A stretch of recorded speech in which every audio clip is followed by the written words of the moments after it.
আমার বউটা আরেকজন ছেলের লগে বাগিয়ে গেছে যা। কবে? এটা শুক্রবার দিনে 29 তারিখে। আচ্ছা, কার লগে গেছে চিনিনি?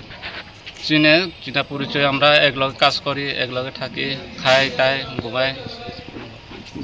আচ্ছা, হ্যাঁ হ্যাঁ, যে যার লগে গেছে তোমার পরিবার, হ্যাঁ বিয়া করছে নি? হে বিয়া করছে, হে 4 জন বউ আছে, 4 জন মায়া পোলাপান আছে। তোমার পোলাপান আছে নি? আমার একজন মায়া, একজন পোলা আছে আমার। অহন কিটা থানা জানিছে? থানা জানাইয়া আপনা আইছে। না, নাম কি? জালো বাক্সের নাম কিটা? লতি রমরিয়া। কি করে তাই না? ছেলে এমনি কাজ করে, আমরা লগে কাজ করে আর কি। এক গ্রামের না, আলাদা। আর আমরা 4.5 মাইল হে বাড়ি হলে ডাঙ্গা বাড়ি। এর নাম কিটা কইছে? ছেলের নাম হলে প্রদীপ রামদিয়া। প্রদীপ প্রদীপ রামদিয়া।